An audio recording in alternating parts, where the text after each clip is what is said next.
can at least... There's so many cords. They're all wrapped up. I have to... All hands on deck. Brett, calm down. I need water. I need water. Go, go, go, go. Drew, sit down. Okay. This is big stuff. Ow, ow. Oh, God, that sounded like it hurt. It did. Drew. Ah. Holy shit.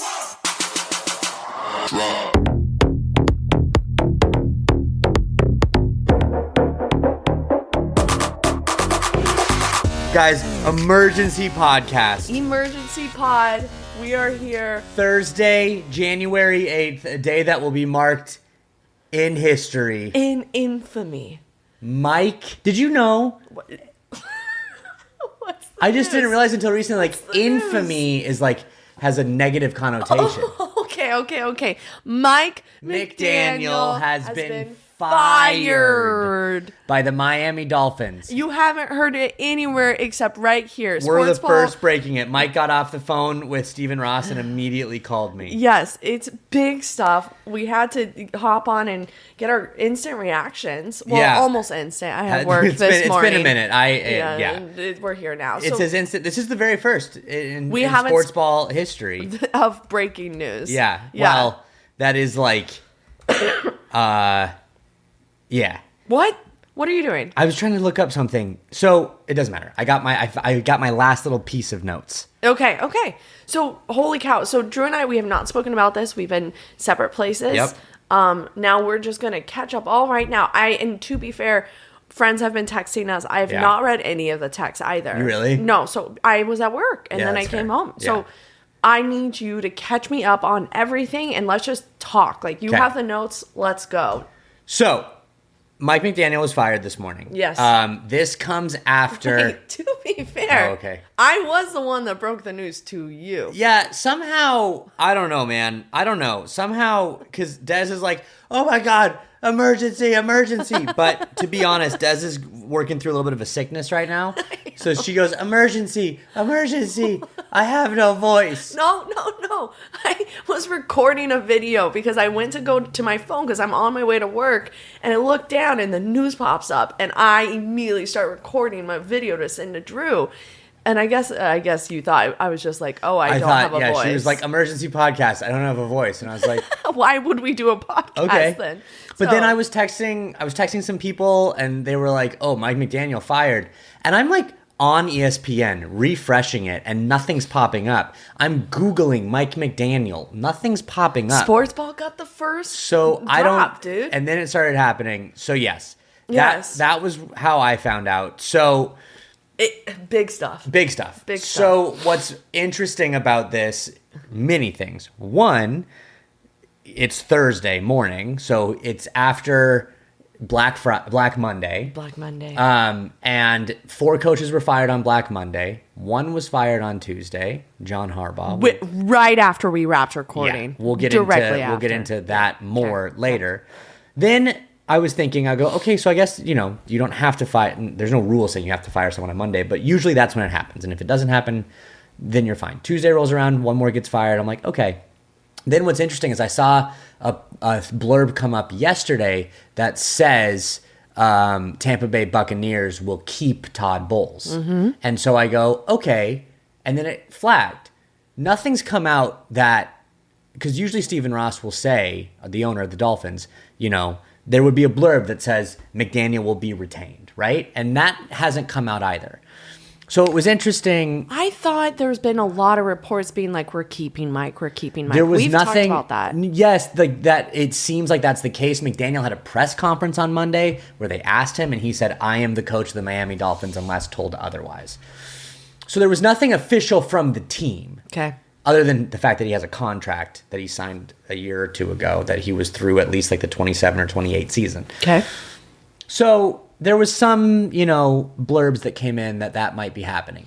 The other thing that flagged my attention on Tuesday was there was a report that was less than an hour after Harbaugh was fired. His agent said he had been in contact with 7 teams.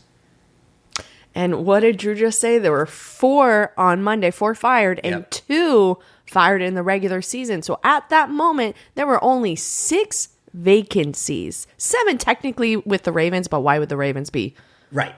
talking to him? So who the hell is fishing around for a new head coach? And ding, ding, ding. And I even said Miami is that 7th team. You did, and I didn't believe you. No.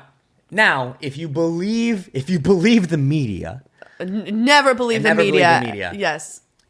There are reports that the Dolphins have not reached out to Harbaugh, and that there's no official connection from the Dolphins to Harbaugh. That is what the media is saying. I don't believe that. I don't believe it either. Second. There's also reports that this decision to fire McDaniel is in no way related to the fact that Harbaugh is available. Now, I was doing some digging. I found this very interesting. Ooh. This is from Armando Salguero, who is a longtime reporter in Miami. At 6:15 Monday, Black Monday, 6:15 p.m., Dolphins announced 6 outside GM candidates for the first round of interviews. That means there's a 7th. That is Champ Kelly, who is the interim GM after we fired ours during the season. Okay, so there are 6 outside and then 7 including him. Okay. At around 4:30 on Tuesday, John Harbaugh is fired by the Ravens. Okay. At 7:16 on Tuesday, the Dolphins add another name to their GM search. None other than assistant Chargers GM Chad Alexander. Okay. Now, why is that interesting? Why? Chad Alexander and John Harbaugh have a long connection and have worked together.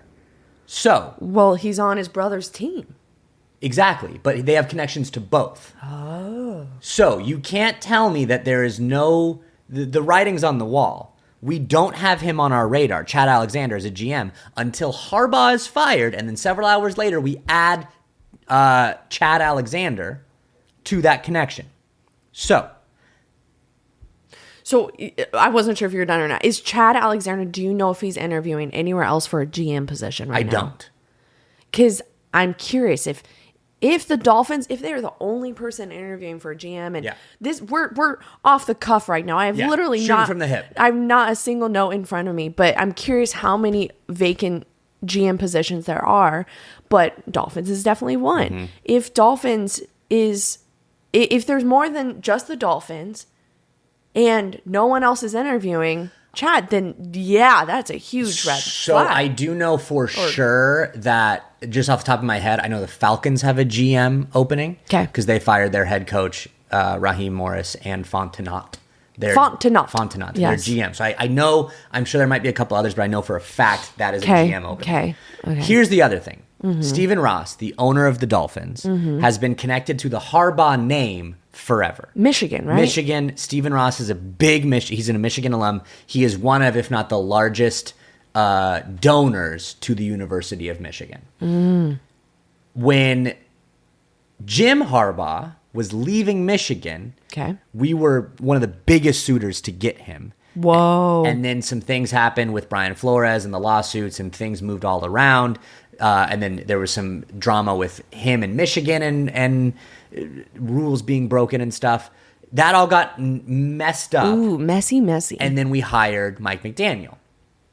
But because Stephen Ross is so connected to Jim Harbaugh and they're like friends basically, there's obviously connections to John Harbaugh as well. As a reminder, Jim Harbaugh is the coach of the Chargers. Coach of the Chargers, and if it goes without saying, Jim and John Harbaugh are brothers. What? I know. And they have both coached in the NFL before at one point. Right. So, anyway, that's the one thing I find interesting. Okay. The other thing that I find interesting is, I was doing some digging. Stephen Ross is in the top 5 of the wealthiest NFL owners out there. I did not know that. Yes. Do you know who the most wealthy? Well, obviously the GD Broncos, bro. You can't beat that Walmart money, baby. No, you can't. No, you cannot. So the Dolphins, the Broncos owner and ownership is the wealthiest owners in the world with of the NFL with over $100 billion, right? It's just a chump change. Which is crazy because then the next wealthiest is, I think, oh God. I don't know. You were the one that looked it I know, up. Jones. What's his first name? Cowboys. Oh, Jerry Jones.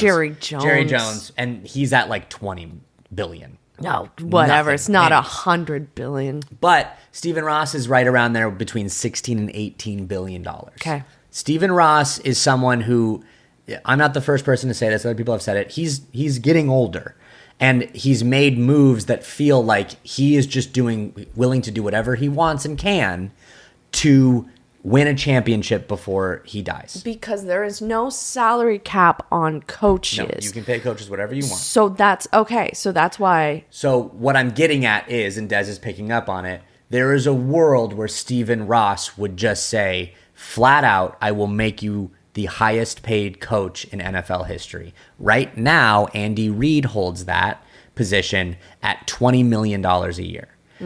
I don't see... Do you know what Sean Payton's at? Sean Payton's close. He's definitely top 5, if not top 3. Yes, he's up there for sure when I was looking at the list.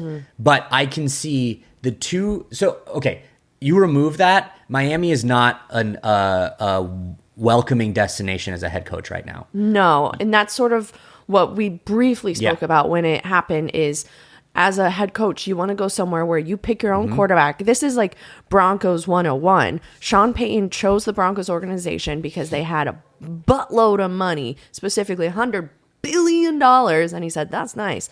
Then he said, you know what? I want to pick the next quarterback that I'm going to bring up. And he did. So the Dolphins...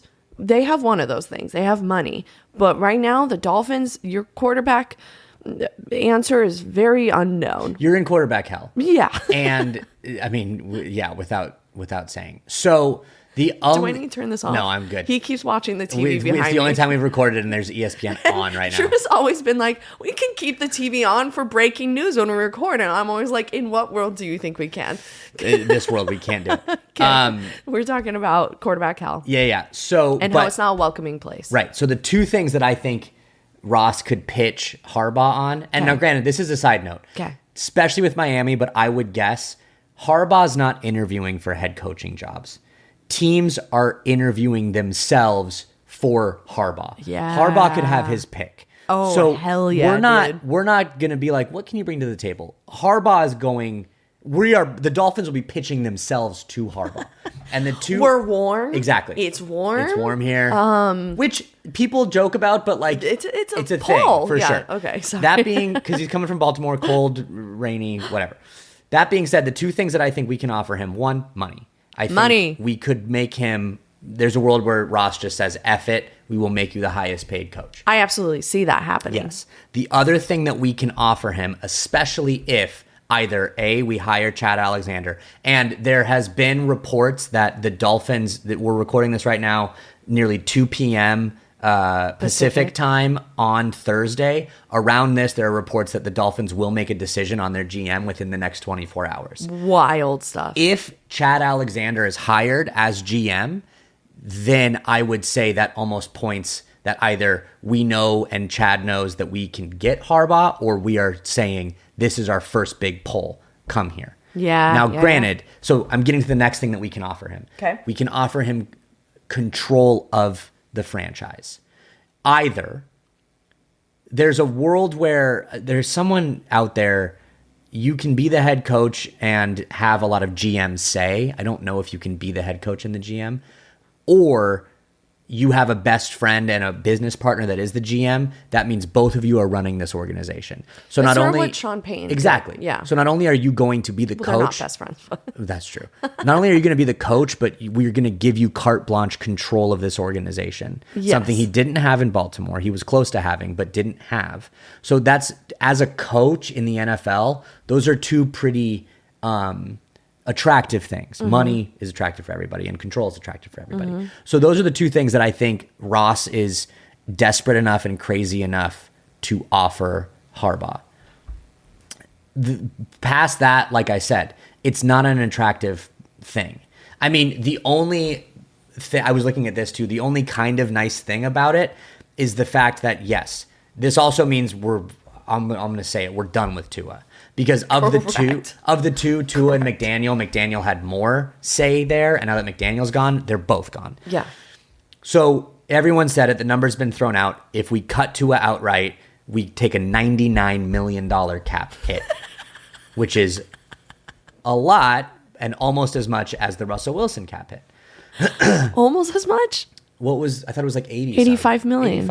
85 and 99 is kind of the same. It's just at that point, it's like, my God, it's I so know much it's money. so much money. Quinn Ewers, who is our current starting quarterback, I looked it up. So when you're a rookie, you can only sign certain amounts. So he was a 4-year, $4 million deal with only your signing bonus guaranteed, which was like $300,000. He made $975,000 last year, and he makes $1.1 million next year. So while we are paying Tua $99 million, you have a quarterback that is costing you pennies. So that at least offers, you're basically paying Tua and you're saying, whatever, that's still going to be there. That money's still going to be there. The quarterback is free basically with Ewers. So can you at least attempt to build around that? So that's kind of attractive, but I don't know. I mean, yeah, those are my thoughts. You did have a thought that this might bring Lamar to Miami. You said that. Just because they're connected. I don't think that'll actually happen. Because I also heard reports that they were falling out. I think they are. Yeah. That was one thought where I was like, my flags went up. I'm like, Harbaugh, Lamar, Baltimore. And the only other connection that Lamar does have, Lamar's from Miami. Lamar is like a hometown Miami kid. So it would be his hometown team. But I just said, he's not going to go. We can't pay him. No. We don't have the money to pay him. And if he goes somewhere else, he's going to be one of the highest paid quarterbacks, one of the highest paid players in the league. We don't have that money. We won't have that money. So it's a fun thought. It's not going to happen. And I also don't think we've really touched upon, for like the uninitiated that aren't really tuned into John Harbaugh. He was with the Ravens for 18 years. 18 years. He brought them to multiple playoffs, a Super Bowl. Like he did well for that community, and it just got to a point where, and they almost got to the playoffs again, but they needed to make a change after almost nearly 20 years. And there's also, I was listening to a ton of radio shows this morning, and they were all saying, like, just with the sports world right now, owners are more quick to pull the trigger, to fire, to look for the next best thing, because that's just what we're getting into. Back in the day, you would have the same quarterback for 20 years, same coach for 20 plus years. That's just not what it is today. So the fact that John Harbaugh is on the market, everyone's freaking out because he's still in his prime. Granted, he didn't get the Ravens to the playoffs this year, but with any other team, he's probably going to get you to the playoffs, if not next year, the year after. Like, he is a huge coaching candidate versus some of the others that have been fired. And I look at that, yes and no. Okay. To a certain extent, I wonder, I mean, I'm not a coach, but it's like, what can and can't a coach do? There are a couple examples of coaches that have had phenomenal success with one team, left and had it another. Andy Reid is one. Eagles, then Chiefs. Sean Payton, your coach, is another.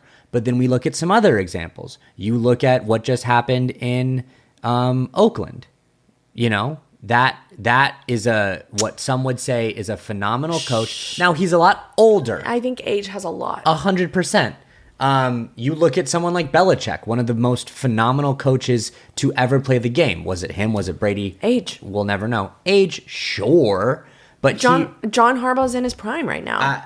Those two that you mentioned are valid facts, but I think age comes into it.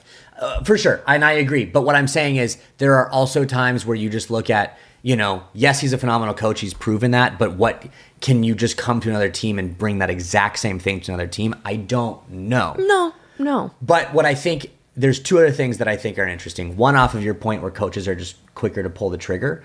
McDaniel was the Dolphins' third coach in the past 10 seasons. So we've had... Three coaches in 10 years? Yes. And on top of that, before McDaniel, the Dolphins hadn't had a coach last 4 full seasons since 2003.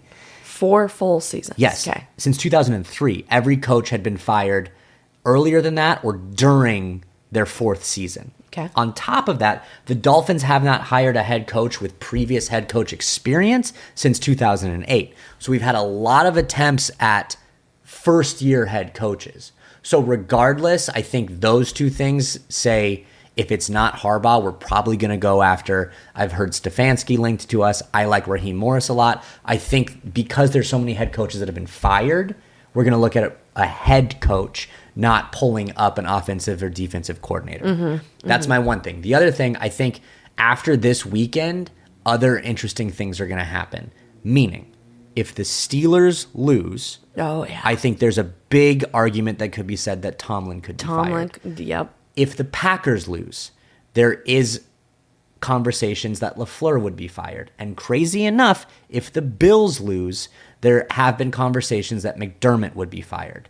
So now if you're Harbaugh, you have 3 vacancies for current playoff teams that look way more appealing than a Dolphins team, than a Giants team, than, some of these other teams that are a Raiders team, whatever, that are trying to build up. I think after this weekend, we're going to see really interesting things happen depending on those firings. Do you know the timeline of, we sort of spoke about this off air, but do you know the timeline of when teams can finally start hiring coaches because of there's still playoffs going on?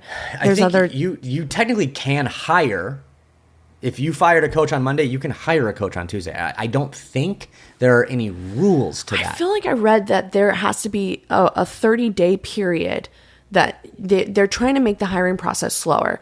Don't quote me on this, but because I'm going to make a video on this, but it's basically like why, like, the NFL has now made rules around, I think it was 2023 season, because a lot of people we saw when playoff teams were in the playoffs that their team didn't do as well because you knew that those coordinators were interviewing for head coach positions. And I think that the NFL implemented a rule that you have to, it's 30 days. I know definitely you can't have any in-person interviews until after the divisional round. So it's only virtual right now. So people are only doing virtual. Then you can do in-person. And I don't know when teams can pull the trigger and hire. And I feel like that if there isn't a rule, I feel like there needs to be made a rule that no one can hire until the Monday after the Super Bowl. I think that is only fair for everyone involved. So do you mind if I just read a couple paragraphs? Because I found that info. Yeah. But I'm just going to be reading. Teams can start interviewing candidates not employed by another organization as soon as they have an opening. Okay. So if there's just a random dude out there not with someone, they can interview them right away. But for coaches employed by other teams, the process is more formal. Teams were able to start making interview requests for coaches under contract to another team beginning on Monday, so after the last regular season game. For teams that didn't make the playoffs, their coaches can be interviewed virtually 3 days after their final game. Tuesday for coaches on Tampa Bay, or Wednesday for any other non-playoff But 3 team. days, yeah. Yes. The process is different for assistants on playoff teams. For the 2 teams with a bye, those virtual interviews can be held this week, like Des said, with Vance Joseph and everything. Mm-hmm.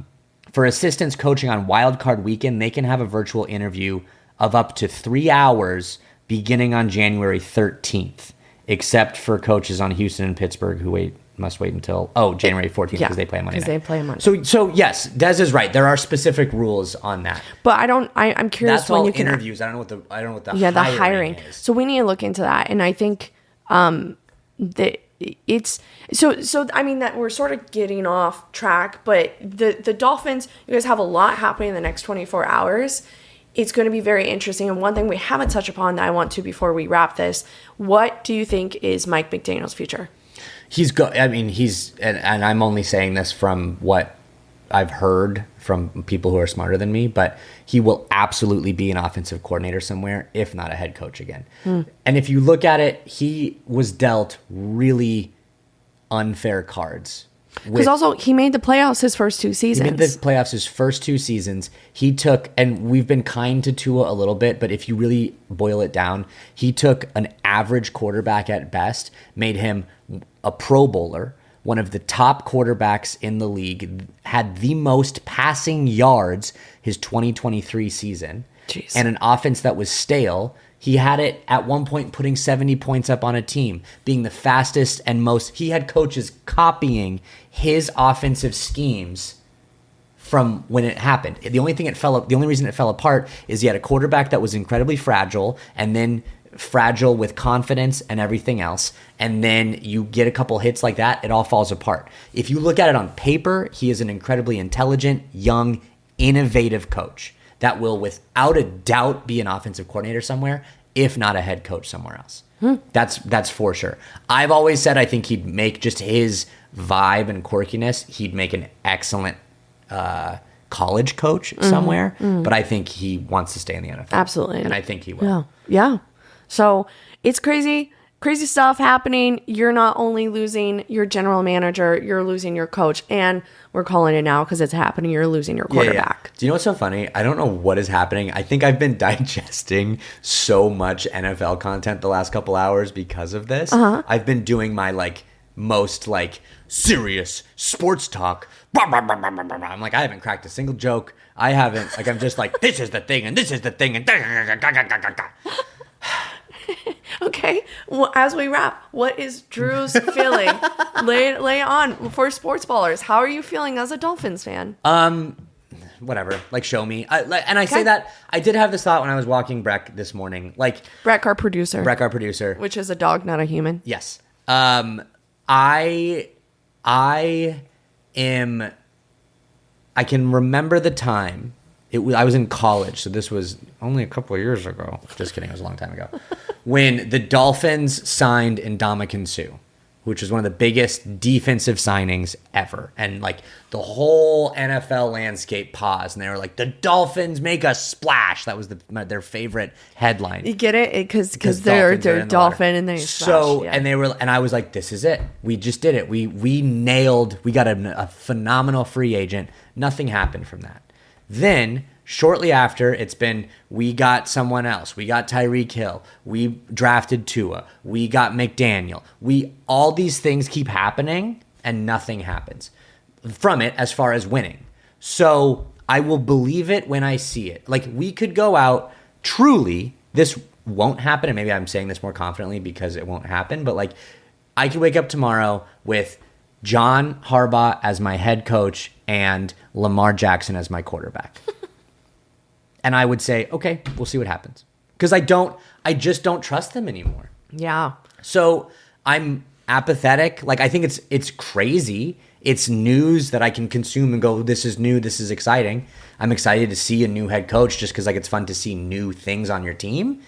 That's it. I don't know. I at best, it's going to be new, different, and exciting thing. My only other thought that I did think about on my way to the gym, we are for sure rebuild. This is our rebuild. Yeah. We're not attempting to hold on to something that we did a couple years ago. We are tearing it down and rebuilding. Absolutely. And for those people that say, everyone's like, well, how can you get out of this salary cap hell that the Dolphins have? And everyone's like, well, the Broncos did it. Look at them go. The Broncos drafted 11th, which is by 12th. Oh, it was 12th? 12th. Sorry. The Dolphins currently are drafting 11th. The Broncos drafted Bo Nix in what could be argued as the greatest quarterback draft class in history. Yeah, one of them. Yeah. The Dolphins aren't doing that. This is one of the weakest quarterback draft classes in history. Who knows what next year will look like? Who knows what our pick will look like?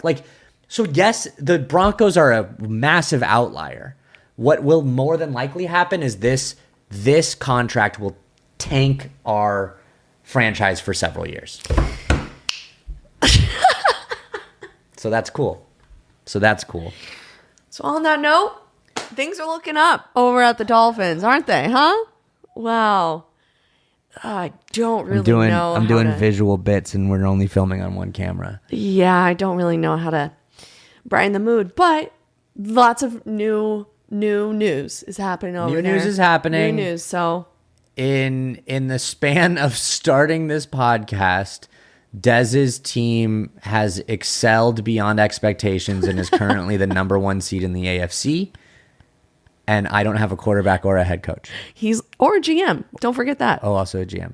So you've lost everyone except me. Am I making you feel better? No. I hope so.